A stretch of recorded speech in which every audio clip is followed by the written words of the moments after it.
دوستو عزیزو، السلام علیکم ورحمۃ اللہ وبرکاتہ۔ اللہ کا بڑا فضل و کرم ہے کہ اس نے ہمیں اپنے پیارے محبوب جناب محمد مصطفیٰ صلی اللہ تعالی علیہ وآلہ وبارک وسلم کی امت سے پیدا فرمایا، اور آج ہمیں یہ توفیق بخشی کہ کچھ لمحوں کے لیے اپنا اور اپنے محبوبوں کا ذکر پاک کرنے کی توفیق عطا فرمائے۔ دعا ہے اللہ تعالیٰ مجھے بیان کرنا، آپ کو سننا اور اس پر عمل کرنے کی توفیق نصیب فرمائے۔ میں نے قرآن عظیم فرقان حمید میں سے آپ کے سامنے 5واں پارہ 14واں رکوع، اس میں ایک چھوٹی سی آیت مبارکہ ہے، وہ تلاوت کرنے کا شرف حاصل کیا، کیونکہ آج کا موسم ہے۔ حاجی حضرات جو ہیں پوری دنیا سے کلمہ پڑھنے والے جوگ در جوگ، جن کو اللہ نے استطاعت نصیب فرمائی، وہ حج کے لیے جا رہے ہیں، اللہ تعالیٰ اس گھر کی زیارت سب کو نصیب فرمائے۔ میرے موضوع کا آج نام ہے حضرت سیدنا ابراہیم علیہ السلام کا حیثیت خلیل اللہ۔ تو اللہ تعالیٰ نے اپنی لاریب کتاب قرآن کریم فرقان حمید میں ارشاد فرمایا۔ اللہ تعالیٰ فرماتا ہے وَاتَّخَذَ اللَّهُ إِبْرَاهِيمَ خَلِيلًا۔ جس طرح میں نے قرآن پڑھا اس طرح آپ سبحان اللہ کہیں۔ یہ منہ تھوڑا سا نہ چلائیں، اس میں بڑا فائدہ ہوتا ہے اور اللہ کے انعام و اکرام ہوتے ہیں۔ اللہ تعالیٰ نے اپنی لاریب کتاب کے اندر جس کو اللہ نے نبی پاک علیہ السلام کی بارگاہ پاک میں بھیجا اور نازل کیا، اللہ فرماتا ہے وَاتَّخَذَ اللَّهُ إِبْرَاهِيمَ خَلِيلًا۔ سبحان اللہ۔ اور اللہ نے ابراہیم کو اپنا گہرا دوست بنایا۔ وقت بہت کم ہے، آج میں اپنے موضوع سے آگے پیچھے نہیں جاؤں گا، یہ میری پوری کوشش ہے، لیکن اگر آپ نے صحیح توجہ رکھی تو مختصر سے وقت میں بہت سے ہم سبق آج پڑھ لیں گے۔ خلیلہ، خلیل کا معنی ہے بہت گہرا دوست، اور ہماری زبان میں جگری دوست کو کہتے ہیں۔ یہ بڑا جگری دوست ہے جس کے ساتھ بندہ اپنی ہر طرح کی بات کر سکتا ہے اور یہ امید بھی رکھتا ہے کہ یہ بندہ میری باتوں کی امانت اپنے سینے میں رکھے گا اور یہ میری خوشی ناخوشی اور غمی میں ہر معاملے میں میرا ساتھ دے گا۔ کہتے ہیں جی یہ جو میرا دوست ہے نا، یہ ایسا دوست ہے کہ بس آپ یہ سمجھیں کہ ہم بھائیوں سے بھی آگے ہیں۔ تو خلیل کا معنی ہے گہرا دوست۔ کیا ہے؟ گہرے دوست کو کہتے ہیں خلیل۔ اب اس کا معنی مفسرین نے جو کیا وہ میں پیش کر رہا ہوں، اس سے پہلے آپ نے نہیں سنا۔ خلیل کا معنی ہے گہرا دوست۔ کس کا؟ اللہ فرماتا ہے میرا دوست ہے خلیل۔ نام ہے ان کا حضرت ابراہیم علیہ السلام، اور گہرا دوست ہونے کی وجہ سے لقب مبارک ملا خلیل۔ اور ہم کہتے ہیں خلیل اللہ، اللہ کا گہرا دوست، بیت اللہ، اللہ کا گھر، صفی اللہ، کلیم اللہ۔ توجہ کرنا، فرمایا خلیل اس کو کہتے ہیں جو اللہ کا گہرا دوست ہو۔ اس کا مطلب کیا مفسرین نے لکھا؟ فرمایا خلیل کون سا خلیل، کون سا گہرا دوست؟ توجہ کرے گا، خلیل اس کو کہتے ہیں جو اللہ کا گہرا دوست ہو۔ دروشی پھر پڑے، آپ یہ ہاتھ ملانے والا کام نہ کریں، سیدھے ہو کے بیٹھیں، آپ ساری تقریر میں خراب کرتے ہیں۔ توجہ کریں، پھر درود پاک پڑھیں، اللہم صلی علی محمد وعلی آل محمد بارک وسلم وسلم۔ خلیل وہ ہے جو اللہ کا گہرا دوست ہے۔ بھائی یہ لفظ انسان آپ کا ہے نا، گہرا دوست۔ خلیل کس کو کہتے ہیں؟ فرمایا خلیل وہ ہے جو ہر وقت اللہ کی رضا کی طلب میں رہے۔ جملہ کہا لیکن آپ نے سنا ہی نہیں. خلیل وہ ہے جو اللہ کی رضا کے لیے ہر وقت تڑپتا رہے اور اس کی رضا کو تلاش کرتا رہے کہ اس کام سے شاید میرا مالک راضی ہو جائے. اس نے مال مانگا تو مال دیا، جان مانگی تو جان دی، اولاد مانگی تو اولاد دی. اس کو کہتے ہیں خلیل. اور صرف اس بات پر دی کہ وہ راضی ہو جائے. 40,000 کتے آپ کی بکریوں کی جو ہے نا وہ اور ریوڑ کی راکھی کرتے ہیں، وہ سارا ریوڑ آپ نے اس کے نام پر دے دیا. اس نے کہا تو نے آج میں چھلانگ لگانی، کہا تیرے لیے لگاتا ہوں، لگا دی. اس نے کہا یہ جو 13 سال کا تیرا بیٹا ہے جو تو نے دعاؤں میں مانگا ہے 120 سال کی عمر میں تجھے ملا ہے، یہ میرے نام پر ذبح کر دے. تو کہا میں ذبح کرتا ہوں. بنا کے مقام پر لے گئے، بچے کو لٹا دیا، چھری چلا دی. ہاں جی چھری چل گئی، آپ بڑے خوش ہوئے، لیکن اٹھے تو دیکھا بیٹا سامنے کھڑا ہے. کہا خواب دیکھا پورا کون کرے گا؟ تیری نسل سے ہوگا، کربلا کا میدان ہوگا، حسین ہوگا. یہ جملے میں کہہ رہا ہوں، غریب و سادہ و رنگی ہے داستان حرم، نہایت اس کی حسین ابتدا اسماعیل. لیکن یہ آپ کو محرم میں اگر زندگی رہی تو سنا دوں. خلیل اس کو کہتے ہیں جو ہر وقت اللہ کی طلب میں رہے، اس کی رضا ڈھونڈتا رہے، کہیں سے وہ راضی ہو جائے. جس طرح بھی ہوتا ہے بس وہ راضی ہو جائے، اس کو راضی کرنے کے لیے. بات سمجھ آ رہی ہے؟ خلیل کا معنی سمجھ آیا؟ نبی پاک علیہ السلام مسجد سے آئے، صحابہ بیٹھے ذکر کر رہے. ایک صحابی نے کہا اللہ نے حضرت آدم علیہ السلام کو صفی اللہ بنایا. دوسرا کہنے لگا اللہ نے حضرت نوح کو نجی اللہ بنایا. ایک صحابی کہنے لگا اللہ نے حضرت موسیٰ کلیم کو کلیم اللہ بنایا، وہ اللہ کے ساتھ کلام کرنے والا ہے. ایک بولا کہنے لگا اللہ نے عیسیٰ کو روح اللہ بنایا.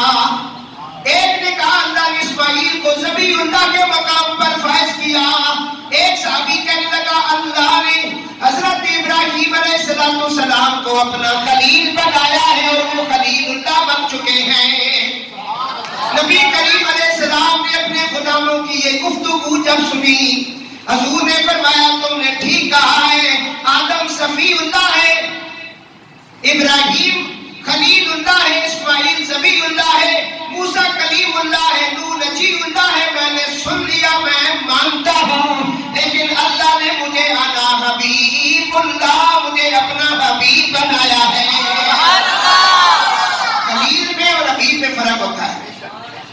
فرق میں بیان کرنے جا رہا ہوں. یہ جملہ بتانا تھا. خلیل وہ ہے جو ہر وقت اللہ کی رضا کو طلب کرے کہ اللہ کسی طرح راضی ہو جائے، اللہ راضی ہو جائے. اللہ کو راضی کرنے کے لیے اسے ہر وقت کے طلب رہے، اس کو خلیل کہتے ہیں. اور جس کو اللہ راضی کرے اس کو حبیب کہتے ہیں. اس کا ترجمہ اس طرح سمجھ لیں، خلیل جو ہے وہ اللہ کی رضا کو طلب کرتا رہتا ہے، اور حبیب وہ ہے جس کی رضا کو رب ڈھونڈتا رہتا ہے. اور اللہ فرماتا ہے محبوب لسوف یعطیک ربک فترضی. سبحان اللہ. اے میرے حبیب ہم قریب ہم آپ کو راضی کر دیں گے جس طرح آپ کی رضا ہے. فترضی ہماری رضا تو تیری رضا میں ہے. خلیل وہ ہے جو رب کی رضا چاہے، حبیب وہ ہے جس کی رضا رب خود چاہے. سبحان اللہ. اور اس لیے علامہ اقبال نے کہا اور اعلیٰ حضرت عظیم البرکت نے کہا میں تو مالک ہی کہوں گا کہ ہو مالک کے حبیب، کیونکہ مالک کے تم حبیب ہو، محبوب و محب میں نہیں تیرا. تو اللہ فرماتا ہے واتخذ اللہ ابراہیم خلیلا، اور اللہ نے ابراہیم کو اپنا گہرا دوست بنایا. گہرا دوست. آپ کی پیدائش بابل شہر میں مردود کے دور سلطنت میں ہوئی، اور نمرود کو یہ پتہ چلا تھا کہ بچہ ایسا پیدا ہوگا جو تیری سلطنت کو الٹ پلٹ دے گا اور تمہارے یہ خدائی دعوے جو ان کو ختم کر دے گا. 4 بادشاہ ایسے گزرے جن کی بادشاہت پوری دنیا میں تھی. ان میں 2 مومن ہیں اور 2 کافر ہیں. مومنوں میں حضرت سلیمان علیہ السلام ہے جن کی سلطنت پوری دنیا میں تھی. اور دوسرے حضرت ذوالقرنین ہیں جن کی سلطنت پوری دنیا میں تھی. اور ظالموں میں سے کافروں میں سے دو بادشاہ ہیں, ایک کا نام ہے بخت نصر اور دوسرے کا نام ہے نمرود. ان کی بادشاہ پوری دنیا میں تھی. لیکن پھر بات آ گئی ابیب کی. ابیب وہ ہے جس کی سلطنت تخت و صراع سے لے کے عرش اولا تک ہے اور ہر وقت ہے, ختم ہونے کو آتی نہیں. فرمایا کیوں؟ فرمایا جس کا میں رب العالمین ہوں محبوب اس کے لیے رحمت للعالمین ہے. اس بات کو بھی اعلیٰ حضرت نے اپنے اشعار میں بیان کیا. جس کو شایع ہے عرش خدا پر جلوس, جس کو شایع ہے عرش خدا پر جلوس, ہے وہ سلطان والا ہمارا نبی اپنے مولا کا پیارا ہمارا نبی, دونوں عالم کا دولہا ہمارا نبی, دونوں عالم کا دولہا ہمارا نبی. حضور کی سلطنت پوری کائنات میں ہے. نمرود کے دور میں حضرت سیدنا ابراہیم علیہ السلام کی ولادت باسعادت, اس سے پہلے اس نے 1 لاکھ سے زیادہ بچے سے بکرائے قتل کروا دی. لیکن فانوس بن کے جس کی حفاظت ہوا کرے وہ شمع کیا مجھے جسے روشن خدا کرے. اللہ نے ابراہیم علیہ السلام کی حفاظت فرمائی. ایک روایت میں آتا ہے کہ تہخانے کے اندر نیچے ایک کمرہ تھا, وہاں آپ کی ولادت ہوئی. ایک روایت میں آتا ہے کہ جنگلوں کے اندر آپ کی والدہ سے بچے نہیں گئی اور خار کے اندر آپ کی ولادت باسعادت ہوئی. دن کو ماں آپ کے ساتھ رہتی, رات کو ایک پتھر جو ہے وہ اس غار کے منہ کے آگے کر کے آپ آ جاتی. اور آپ کی شان نبوت اور آپ کا مقام یہ تھا حضرت ابراہیم علیہ السلام کا کہ آپ کی عمر مبارک عام بچوں سے بڑھ کر تھی.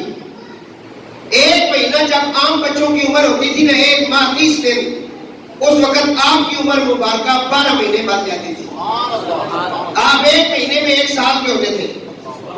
یہ اللہ کی خاص قدرت تھی. اس طرح آپ بڑھتے گئے. رات کو ماں جب آ جاتی, صبح جاتی تو آپ دیکھتی تو انگوٹھے آپ کے منہ میں ہوتے. ایک سے سفید دودھ کے جو دریا ہیں وہ آپ کو نصیب ہوتے اور ایک سے شہد ملتا. یہ آپ کی پرورش کا عالم تھا, کیونکہ اللہ تعالیٰ جو چاہ رہا تھا وہ ہوتا ہے. پھر حضرت سیدنا ابراہیم علیہ السلام چلنے پھرنے کے قابل ہوئے, بولے تو اپنی والدہ سے کہا کہ میرا رب کون ہے؟ پہلا سوال ہے آپ کا. تو ماں نے کہا کہ تیرا رب میں ہوں, اور میں آپ کا رب ہوں. ویسے بھی قرآن کہتے ہیں ماں باپ تمہارے رب ہیں. کما ربا یعنی صغیرا, جب تم چھوٹے چھوٹے تھے, بچے تھے, تو تمہیں پالنے والے تمہارے ماں باپ تھے, یہ تمہارے رب ہیں. رب کا مطلب پالنے والا. ماں نے کہا میں آپ کا رب ہوں. آپ نے کہا کہ آپ کا رب کون ہے؟ یہ ہے توحید. بھائی آپ کا رب کون ہے؟ ماں نے کہا میرا رب تیرا والد ہے, اور میں میرے والد کا رب کون ہے؟ یہ حضرت ابراہیم علیہ السلام سوالات کر رہے ہیں. اب ماں کو پتہ چل گیا یہ وہی بچہ ہے جس کے بارے میں کہا جا رہا ہے. تو حضرت ابراہیم علیہ السلام باہر نکلے, چلنے پھرنے کے جب صحیح قابل ہو گئے. آپ نے دیکھا آپ کے چچا تھے جن کا نام حاضر ہے, وہ بت بنا کر بیچتے تھے. قرآن عظیم میں اللہ نے فرمایا سورہ مبارک فرمایا یا ابت لما تعبد ما لا يسمع ولا يبصر ولا يغني عنك شيئا. اے میرے چچا کیوں ایسے کو پوچھتے ہو جو نہ سنتے ہیں نہ دیکھتے ہیں نہ کچھ تیرے کام آ سکتے ہیں؟ تو اس کی کیوں پوجا پاٹ کرتا ہے جو نہ سن سکتا ہے نہ بول سکتا ہے نہ تیرے کسی کام آ سکتا ہے؟ تو عید کے اوپر بہت بڑی دلیل ہے حضرت سیدنا ابراہیم علیہ السلام کی. فرمایا یہ نہ بول سکتے ہیں نہ سن سکتے ہیں نہ مدد کر سکتے ہیں, تم ان کی کیوں پوجا پاٹ کرتے ہو؟ آپ کا چچا حضرت لاجواب ہو گیا. کہا ابراہیم اگر یہ بت تیری رسالت اور تیرے خدا کی وحدانیت کی گواہی دے دے تو میں تم پر ایمان لے آؤں گا. حضرت ابراہیم علیہ السلام نے دعا کی, اے اللہ ان بتوں کو قوت دے, گویائی عطا کر. وہ کبھی بھی نہیں بولے, لیکن اللہ والے چاہے تو بت بھی بولنا شروع کر دیتے ہیں. اے اللہ ان کو قوت دے, گویائی دے. تاکہ تیری وحدانیت اور میری رسالت کا یہ اقرار کرے. تو یہ دعا مانگنے کی دیر تھی، بتوں کی زبانیں کھل گئی اور خود بول پڑے، کہنے لگے لا الہ الا اللہ ابراہیم رسول اللہ، ابراہیم خلیل اللہ. انہوں نے آپ کا کلمہ پڑھا اور آپ کا چچا بجائے آپ کے غلاموں میں شامل ہوتا، اس نے کہا کہ آپ نے جادو کیا ہے، جو ان کا شروع سے یہ طریقہ کار ہے. بہرحال نمرود کی قوم کا سال ایک عید کا سال آپ نے سنا ہوا ہے کہ ہر سال وہ عید منانے کے لیے طرح طرح کے کھانے بناتے ہیں اور اپنے بت خانے میں جا کر رکھتے تھے. پھر سارا دن وہ کھیل کود کے اندر رہتے، پھر واپس آ کر وہ بت خانے کو کھولتے اور وہ کھانے کو کھاتے. ہر گھر سے جو ہے نا اچھی سے اچھی ڈش بنا کر کے وہ رکھتے. وہاں ان کے بہت سارے بت تھے، ایک بڑا بت بھی تھا. ابراہیم علیہ السلام دیکھتے رہے کہ یہ کب جائیں گے. تو جب وہ سارے چلے گئے نا اپنے کھانا شانا رکھ کے اور عید کرنے کے لیے، کھیل کود کرنے کے لیے، ابراہیم علیہ السلام نے کلاڑا دیا اور ان کے بت خانے میں داخل ہوئے. آپ نے سب بتوں کو توڑ دیا، کسی کی بازو، کسی کا سارے، کسی کو چکراچور کر دیا. جو بڑا تھا نا اس کے بازو توڑے اور اس کے کندھے پہ آپ نے کواڑا لٹکا دیا. وہ آئے تو انہوں نے جب اپنے بتوں کا یہ حال دیکھا تو ان میں سے کہنے لگا یہ کام ابراہیم کا ہے، کیونکہ وہی ہمارے خداؤں کے بارے میں برا کہتا ہے. یہ قرآن کی یاد ہے، میں ترجمہ کر رہا ہوں بھائی، صرف مفہوم پڑھ رہا ہوں. یہ سارا قرآن کا واقعہ ہے. حضرت ابراہیم علیہ السلام کو بلا کر انہوں نے بلایا. انہوں نے کہا آپ نے ہمارے بتوں کے ساتھ یہ کیا کیا ہے؟ تو آپ نے ہمارے خداؤں کو آپ نے مارا ہے. آپ نے کہا یہ تمہارے خدا ہیں، تمہارے مشکل کشا ہیں، تمہارے حاجت روا ہیں. انہوں نے کہا ہاں فرمایا پھر کہ یہ جو بڑا ہے جس کے کلاڑا لٹکا ہوا ہے اس سے پوچھو میں کس نے مارا ہے. انہوں نے کہا یہ بول نہیں سکتا. فرمایا جو بول نہیں سکتا وہ خدا کیسے ہو سکتا ہے؟ جو اپنے آپ کو بچا نہیں سکتا وہ خدا کیسے؟ یہ دلیلیں تھی، آپ دلائل دے رہے تھے، آپ پریکٹیکل عمل کر کے بتا رہے تھے کہ شاید کاش کے اتر جائے تیرے دل میں میری بات. اس بات پہ آپ کو پکڑ لیا گیا. سپاہی پکڑ کے آپ کو نمرود کے دربار میں لے گئے. نمرود نے جب آپ کی طرف دیکھا، جو دربار میں حاضر ہو رہا ہے وہ نمرود کو سجدہ کرتا ہے. آپ نے سجدہ نہیں کیا. تو اس نے کہا تم نے مجھے سجدہ نہیں کیا.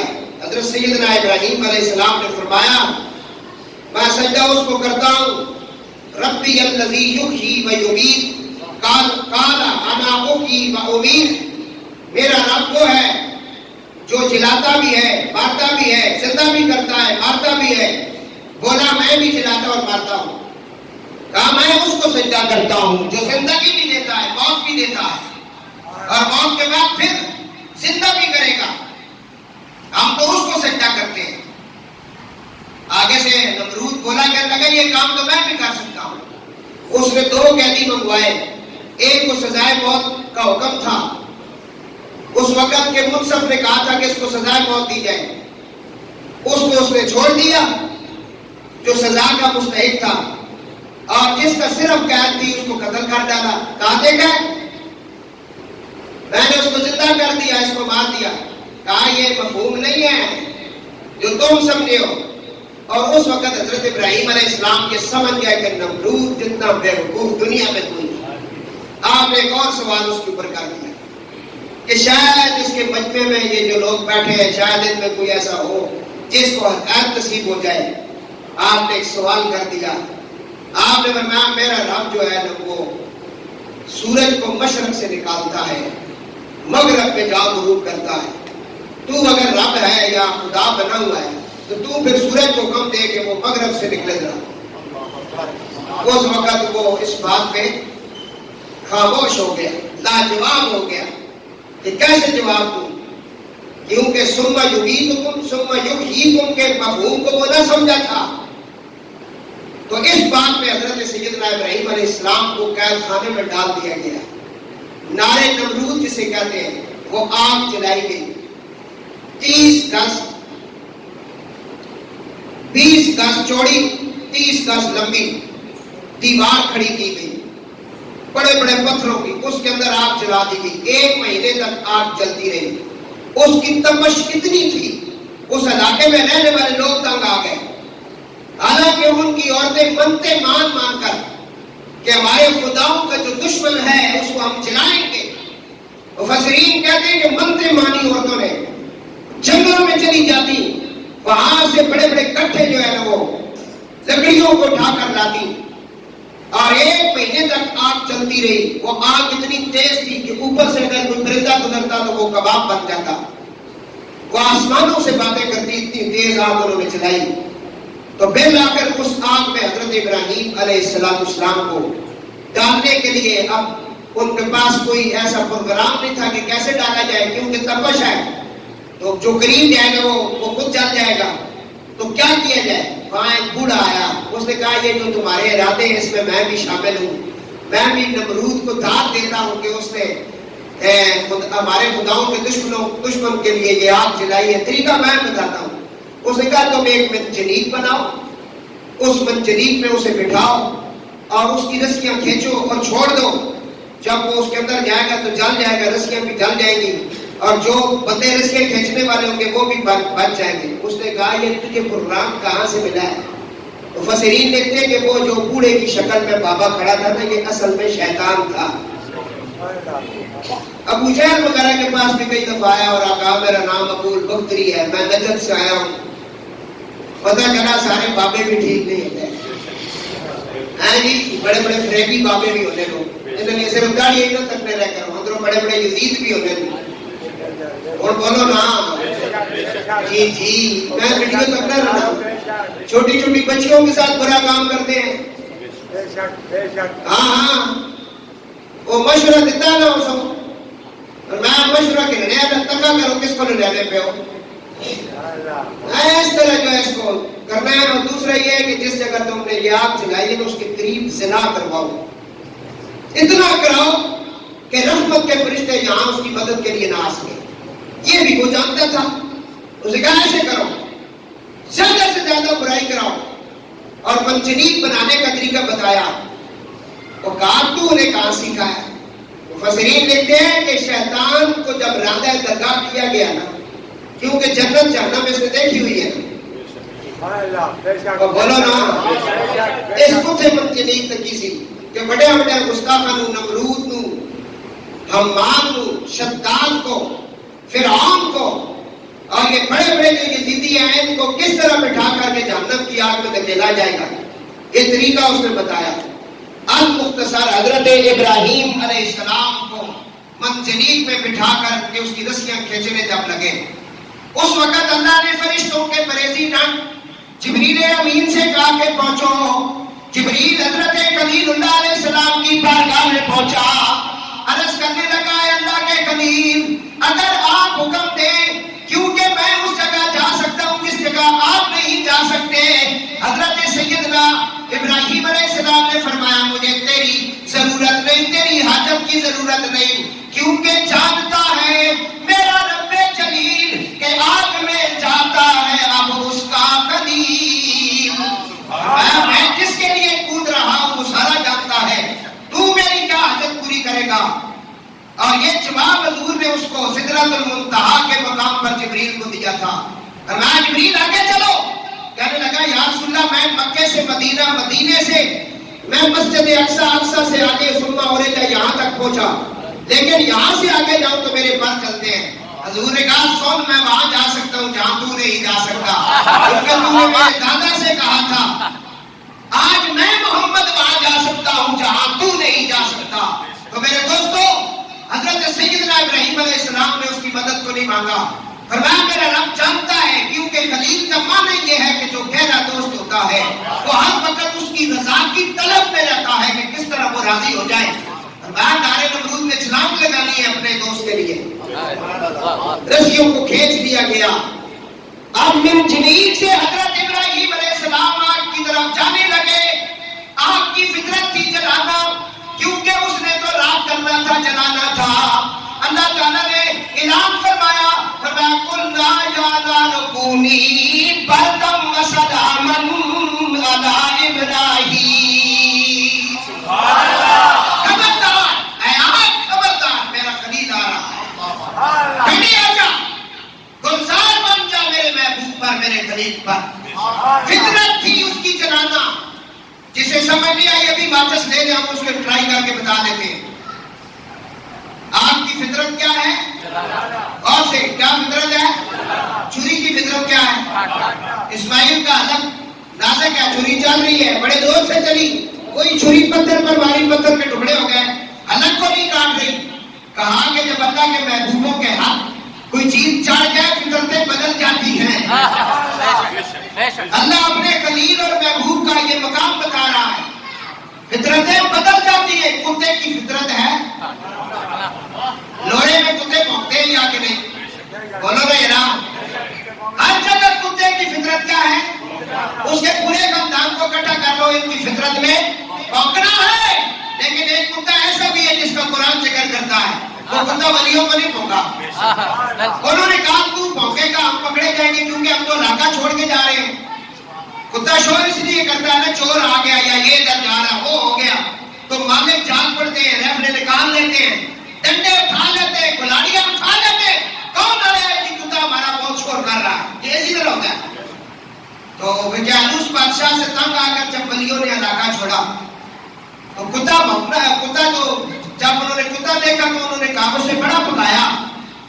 آخر فلکار کتے نے اللہ سے جو ہے نا قوت گویائی مانگ لی، کہا مولا انہوں نے سمجھ نہیں آ رہی، میں نے زبان عطا کر تاکہ میں گل کراں، میں نے زبان عطا کر تاکہ میں گل کراں تیرے محبوبہ نال ولیہ نال۔ کتے نے عرض کی تھی جناب میری فطرت ایک بھونکنا ہے، لیکن میں تک کے بھونکنا، کس کو بھونکنا ہے کس کو نہیں بھونکنا ہے، تے سائیاں نو کوئی نہیں بھونکدا ہے۔ کتا رکھ لو ہے نا گھر دا کتا، جنہاں گھر کتے رکھے نہ پوچھ لو، جنہاں کتے رکھے کتا انہاں نہیں بھونکنا۔ پتہ نہیں سمجھ نہیں آئی کتا کیونکہ اس کی فطرت میں بھونکنا، تے وہ سائیاں نو نہیں بھونکتا۔ سائیں راتی 2 بجے آوے، 3 بجے آوے، 4 بجے آوے، گراؤنڈ میں بیڑے میں بڑے بڑے کتے ہوتے ہیں، سائیں دروازہ کھول کے اندر جائے، کتا دوڑ کے پہلے پیروں میں سنگتا ہے، بھونکتا نہیں، کیونکہ ٹکڑا ملتا ہے، پھر وہ سائیاں والا ہوتا ہے، گلے دوپٹہ ہوتا ہے، اس میں پٹا ہوتا ہے، تو میں بھونکتا، میرا کام ہے بھونکنا۔ کتا کہنے لگا کام میری فطرت میں بھونکنا ہی ہے، میرے دادا چاچا مامے سارے یہی کرتے ہیں کام، لیکن میں دیکھ کے بھونکتا ہوں۔ رومی کشمیر آج پہ کھڑی آپ فرماتے نے کتے نے عرض کی تھی، کتے نے عرض کر کے کیا نا میں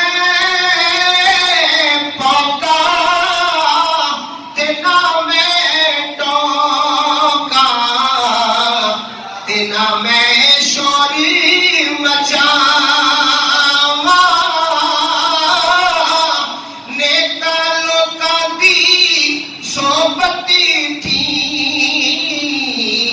میں بھی بخشیا جاواں۔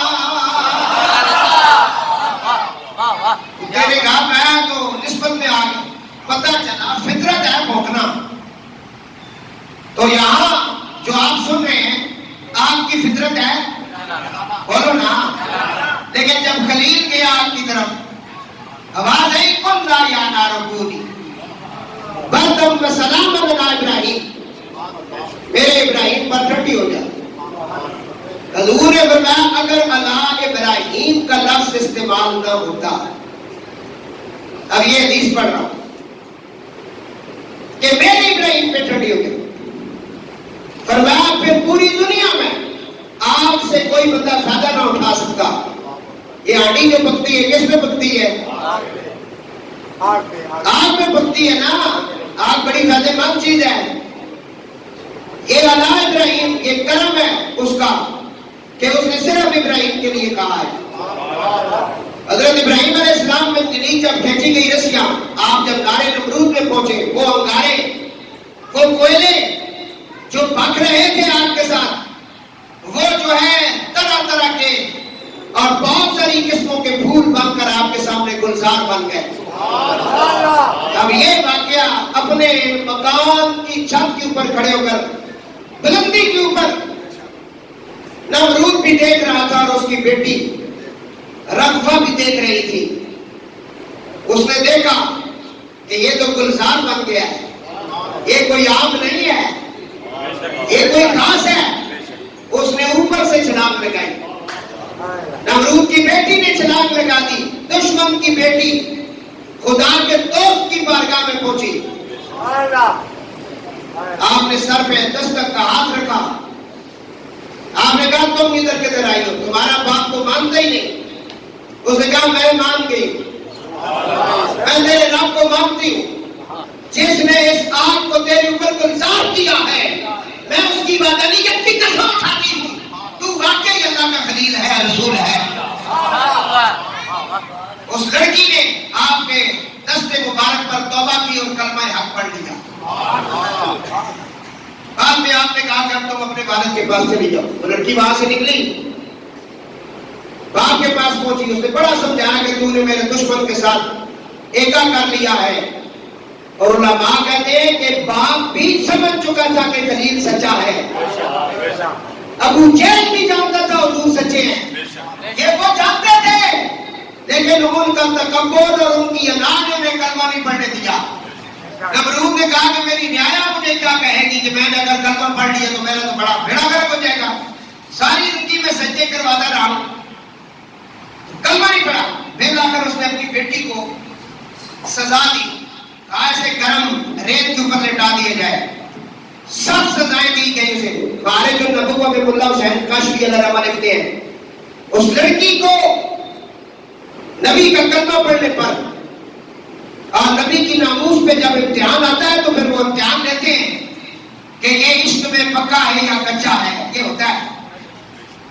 تو پھر وہاں جو ہے نبی کے عشق میں، اللہ کے خلیل کے عشق اور اس کے جو پیار اور محبت تھا، اس کے جنون نے پلا کر اسے سزا دلوا دی گئی۔ گرم ریت ہے، لٹا دیا گیا سارا دن، اور اسے مار پیٹنا شروع ہو گیا۔ حضرت سیدنا حضرت بلال رضی اللہ تعالیٰ عنہ حضور کی غلامی میں جب سزا ملتی ہے، امیہ کافر بڑے بڑے پتھر آپ کے سینے پہ رکھتا ہے، نیچے کوئلے رکھتا ہے، حضرت سیدنا بلال کے جسم کے نیچے کوئلے رکھتا ہے، اور آپ کی چربی مبارک پگھل جاتی ہے، آپ اخت کے نعرے لگاتے ہیں۔ حضرت سیدنا صدیق اکبر وہاں سے گزرے، قریب چلے گئے، فرمایا عاشق رسول کیا تیرا عشق ہے، کیا تیری منزل ہے، کیا تیرا زود ہے، کیا تیرا کمال ہے؟ فرمایا بے قدر کود پڑا آتش نمرود میں عشق، عقل ہے میں تماشائے لبے بام ابھی۔ فرمایا عاشق وہ تو دل کی آواز بھی سنتا ہے، اندر بولو تب بھی سنتا ہے، اونچا بولو تب بھی سنتا ہے، تو دل میں اسے یاد کر، یہ جانا روی کر لے، دل میں یاد کر۔ کاش صدیق کو جو پتا نہیں، لوگ بازار میں جائیں مٹی کا برتن خریدیں، 10 بار ٹھوکر مار کے چیک کرتے ہیں کچا ہے یا پکا۔ میں بازار محمد میں ہوں، نہ کلیم کا تصور نہ خیال طور سینہ، سبحان اللہ، میری آرزو محمد میری جستجو مدینہ، نہ کلیم کا تصور نہ خیال طور سینہ، میری آرزو محمد میری جستجو مدینہ، مجھے دشمنوں نہ چھیڑو میرا ہے جہاں میں کوئی، میں ابھی پکار دوں گا نہیں دور ہے مدینہ۔ ہاں جی بلال رضی اللہ تعالیٰ، علامہ اقبال فرماتے ہیں جب بلال کو سزا مل رہی ہے، گرم کوئلے ہیں، سینے پہ بھاری پتھر ہے، حضرت سیدنا بلال رضی اللہ تعالیٰ عنہ رسول اللہ کے عشق کا امتحان دے رہے ہیں۔ اس وقت آپ فرماتے ہیں حلق پہ تیل رہے سینے پہ جلاد رہے، حلق پہ تیل رہے سینے پہ جلاد رہے، یا رسول اللہ لب پہ تیرا کلمہ دل میں تیری یاد رہے۔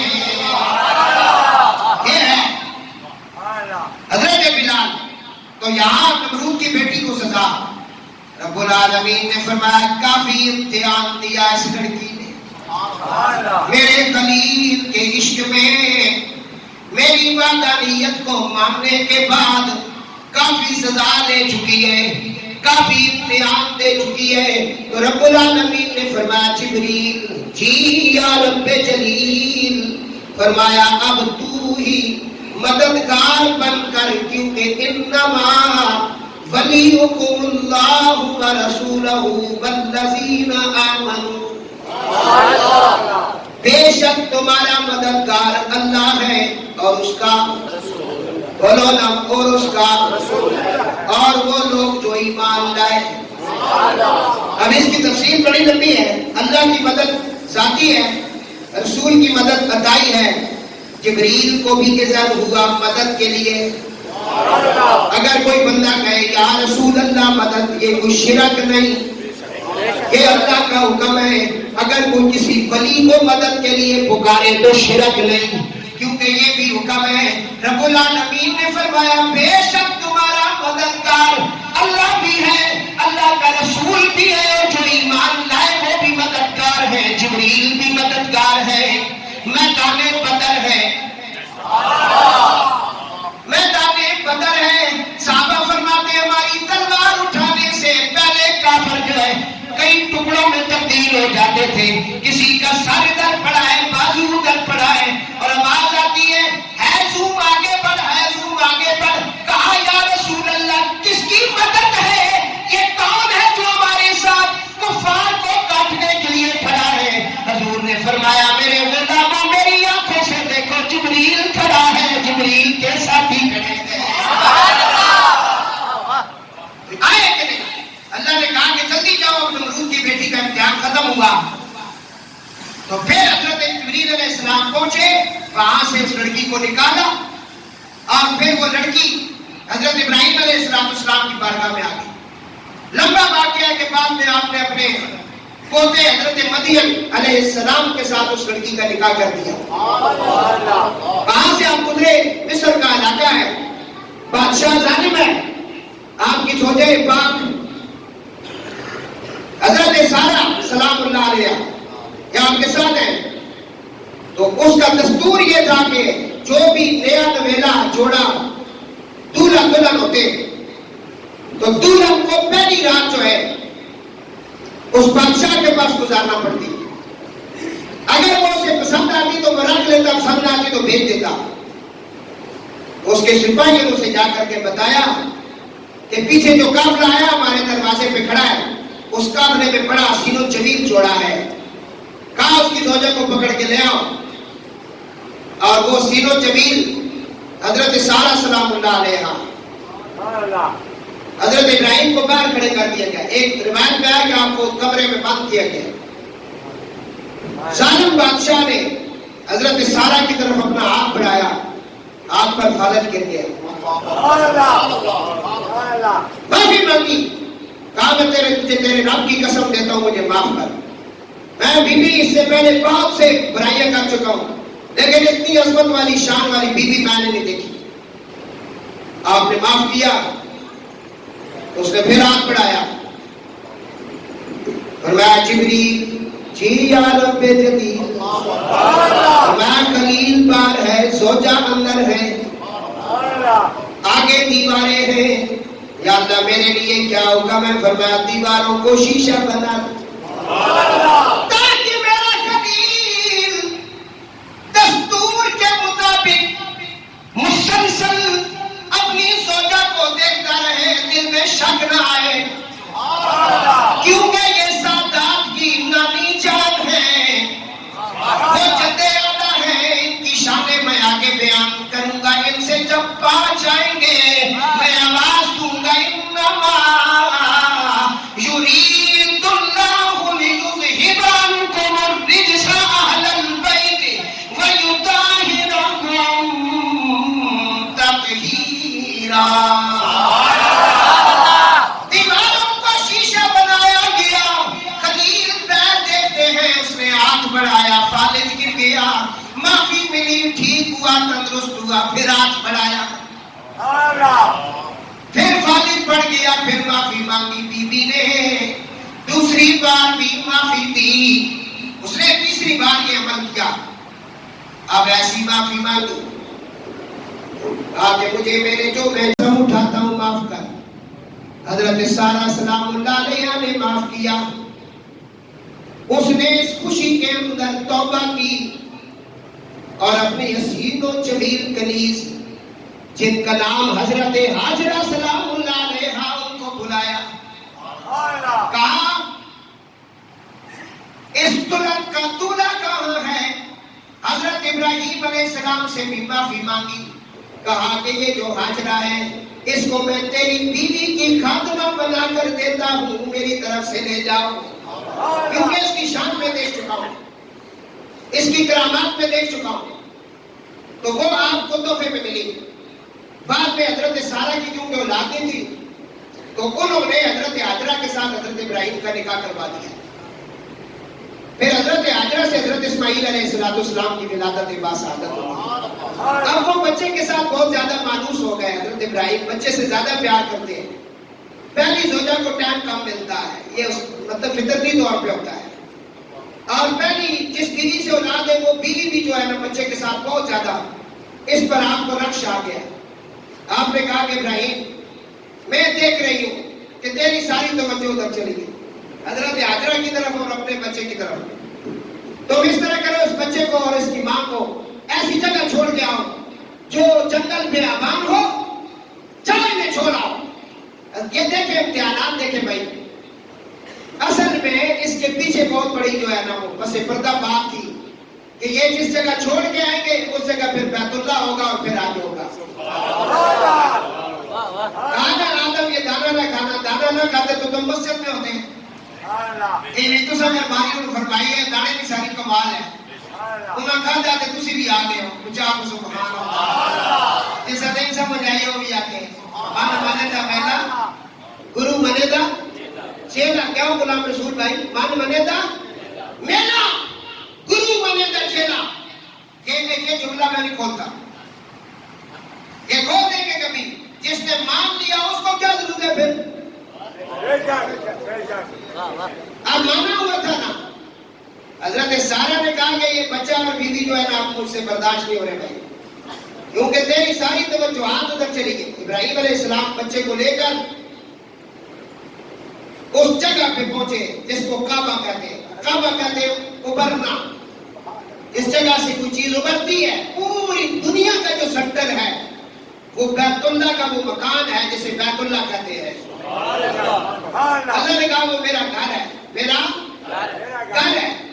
اس جگہ آ کے آپ نے اپنی زوجہ پاک کو اور اپنے بیٹے کو تھوڑی سی کھجوریں مشکیزہ پانی کا دیا، کہا کہ ادھر بیٹھ جاؤ۔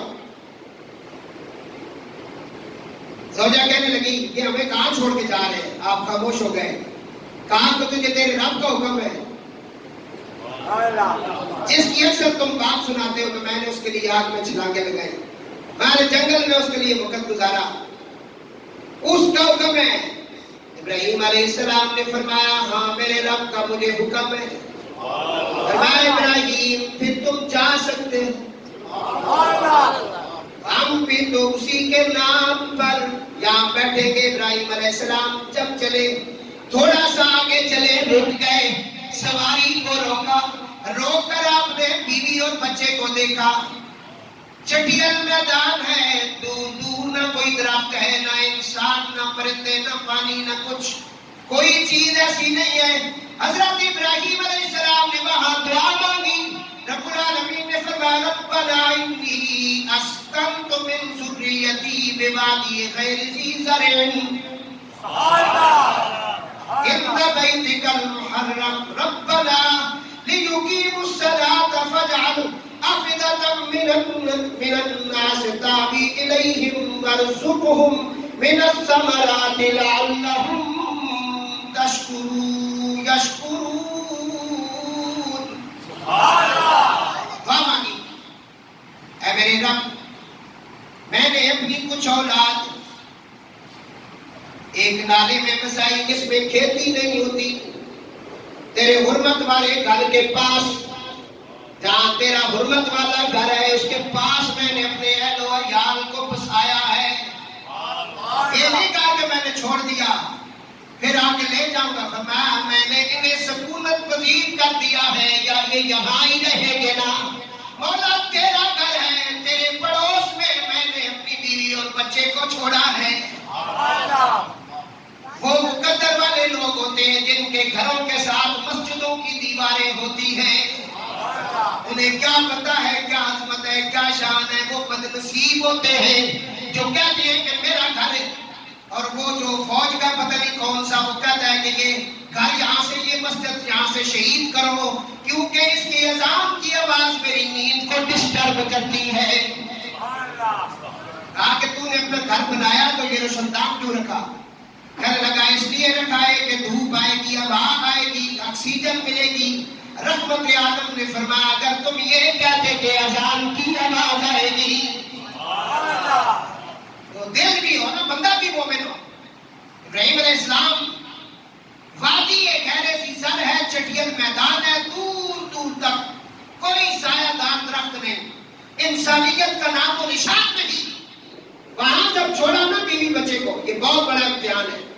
تمہیں کو کوئی کہے کہ جی روڈ ہے، روڈ پہ آج اپنے بچوں کو، بیوی کو رات کو روڈ پہ چھوڑ دو، نہیں چھوڑ سکتے. لیکن خلیل، کیونکہ میں نے پہلے کہا تھا خلیل وہ ہے جو ہر وقت اس کی رضا کے طلب میں رہتا ہے، ہر وقت اس کی رضا کی طلب میں رہتا ہے. آپ نے جب چھوڑا نا فرمایا مولا میں چھوڑ کے تو جا رہا ہوں، تو کیا کرنا تیرے حرمت والے گھر کے پاس؟ اس لیے کہ وہ نماز قائم رکھیں. کیا کریں؟ وہ نماز قائم رکھیں. تو لوگوں کے کچھ دل ان کی طرف مائل کر دے. پاکستان کے کسی کونے میں بھی ہو یا دنیا کے کسی کونے میں، اپنے گھر کی طرف ان کے دلوں میں پیدا کر دے. لبیک اللہم لبیک لا شریک لک لبیک کے نعرے وہ لگاتے رہے. ابراہیم علیہ السلام کی دعا ہے. اس گھر کی طرف محل کر دے، انہیں میں یہاں چھوڑ کے جا رہا ہوں. اور پھر فرمایا وَارْزُقْهُم مِّنَ الثَّمَرَاتِ لَعَلَّهُمْ يَشْكُرُونَ، اور انہیں کچھ پھل کھانے کو دے دے تاکہ وہ تیرے شکر گزار بنے. جو لوگ دیکھ رہے ہیں نا مدینہ یا مکہ پاک، اللہ سب کو لے جائے. وہاں ایسے ایسے پھل ملتے ہیں جو آپ کے پاکستان میں ملے.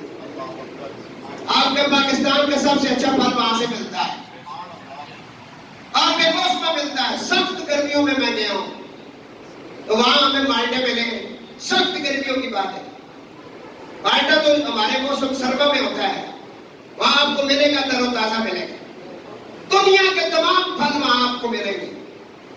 اور جب آپ مسجد نبی شریف سے باہر نکلیں گے یا مکہ شریف سے باہر، آواز آئے گی 5 ریال 5 ریال. ہے نہیں؟ یہ دعا ہے حضرت ابراہیم علیہ السلام کی. ایسے ایسے یہ اس ثمرات اے اللہ کو وہ پھل عطا کرنا. حالانکہ اس زمین کے اندر کوئی ایسا نہیں ہے کہ وہاں پھل ہو. کیلے وہاں نہیں ہوتے، آم وہاں نہیں ہوتے، مالٹا وہاں نہیں ہوتا. یہ جتنے بھی پھل ہیں باہر دوسرے ممالک سے جاتے ہیں. بات سمجھیں، یہ حضرت ابراہیم کی دعا ہے. اب مائی سیبا کے پاس جو پانی تھا وہ تو ختم ہو گیا، جو چند گھوڑے تھی وہ بھی ختم ہو گئی. چھاتی سے دودھ ختم ہوا، بچہ تڑپنے لگا. بچہ جب تڑپنے لگا، آگ اٹھی. ساتھ 2 پہاڑیاں تھیں، ایک کا نام تھا صفا، دوسری کا نام تھا مروہ. ان پہاڑیوں پر آپ حضرت حاجرہ سلام اللہ علیہا پہنچی. ذرا توجہ رکھنا، تقریر اب یہاں سے یہاں بڑی خاص 2-4 باتیں آئیں. آپ نے صفا اور مروہ کے درمیان نیچے ایک جگہ ہے، وہاں آپ نے اپنے بیٹے کو لٹایا. چٹان کے بالکل پاس لٹا دیا. بچے کے لیے پانی تلاش کرنے اٹھی. نہ حج ہو رہا ہے نہ عمرہ ہو رہا ہے. سمجھ آئی ہے؟ نہ حج ہے نہ بچے کو پیاس لگی ہے. بچہ پیغمبر ہے، ماں ولیہ ہے. اللہ نے دونوں کا ذکر اکٹھا کیا. فرمایا ولیہ کی شان بھی دیکھو، نبی کی شان بھی دیکھو. کیونکہ اہل سنت ہوتا ہی وہ ہے جو ولی کا بھی غلام ہو، علی کا بھی غلام ہو، نبی کا بھی غلام ہو. اہل سنت اس کو کہتے ہیں کیونکہ وہ گگو نہیں ہوتا. وہ گگو نہیں ہوتا. نہیں ہوتا. ولیوں کی بڑی پاور ہے بھائی. آپ سنیں, مائی صاحبہ ولیہ ہیں, بچہ جب تک نظر آتا ہے ایسا چلتی ہے. جب بچہ نظر نہیں آتا آپ دوڑنا شروع کر دیتی ہیں. مروا پر چڑھتی ہے, بچہ نظر آتا ہے, ایسا ایسا اترتی ہے. پھر جہاں سبز لائٹیں لگی ہے بچہ نظر نہیں آیا, پھر دوڑنا شروع کر دیا. یہ فطرت ہے ماں کی کہ بچے کو کوئی موذی جانور نقصان نہ پہنچائے. 7 چکر آپ نے کاٹے. ولیہ نے کتنے قدم لگائے؟ فرمایا تم ولی کو کیا جانو؟ ولی کی بڑی عظمت ہے, وہ تو جس جگہ قدم رکھے ہم چور پر کو نور پر بنا دیتے ہیں. صرف اس کے قدموں کی خیرات ہے.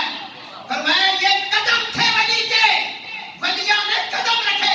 آواز آئی ان الصفا والمروہ من شعائر اللہ.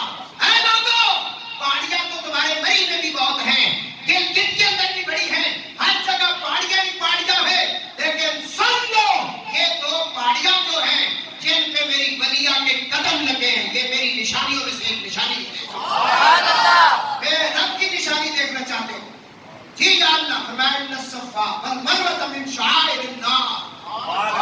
صفا مروہ اللہ کی نشانیوں میں سے ایک نشانی ہے. وجہ قدم لگے مائی صاحبہ کے, دوڑ رہی ہے آپ بچے کی پیاس کے لیے. 7ویں چکر میں دیکھا تو بچہ تلیاں رگڑ رہا. تلیاں جب رگڑی ان پتھروں سے پانی نکلا. جب تلیوں کی رگڑ پتھریلے علاقے پہ لگی, پھر وہاں پیمانہ نہیں دیکھا گیا, پانی پھر نکلا. اس پانی کی عظمت کیا ہے؟ جس نے قدم چومے پیغمبر کے. سنے بھائی, درود پاک پڑھ لیں.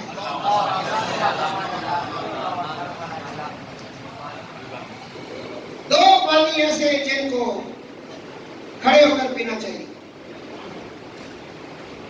باقی پانی سارے بیٹھ کے پینے چاہیے.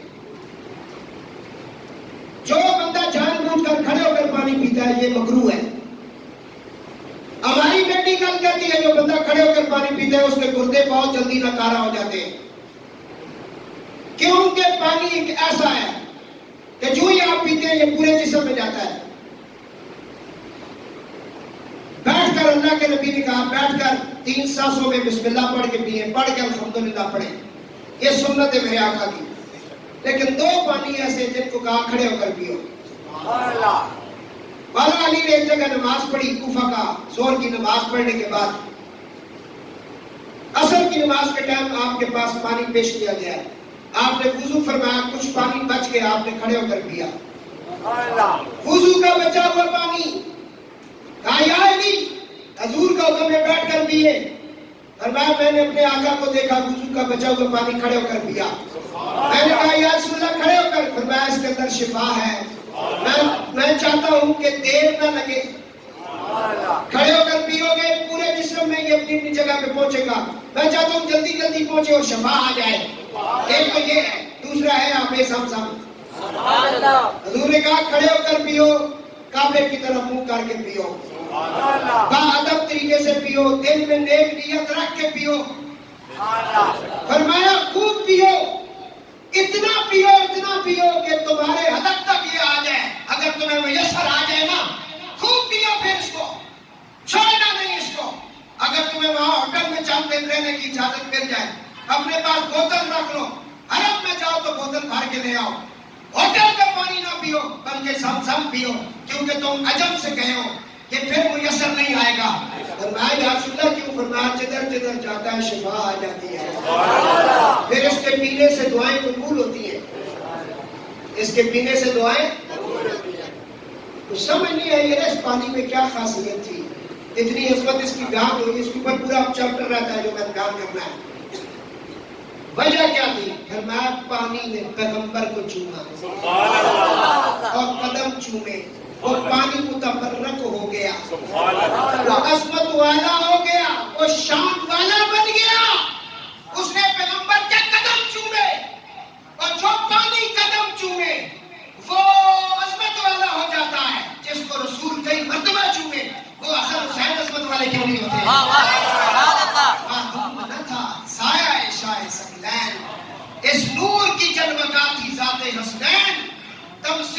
سایہ کے دو حصے کیے، آدھے سے حسن بنے آدھے سے حسین۔ یہ پانی سے آگے کام چلے گا بھائی، اگر جلدی آئے تو آپ سنیں گے، کیونکہ مضمون اسی طرح جس طرح پڑھ رہا ہوں اسی طرح پڑھنے آگے اور قربانی تک لے جانا ہے۔ اللہ تعالیٰ سب کی حاضری قبول فرمائے۔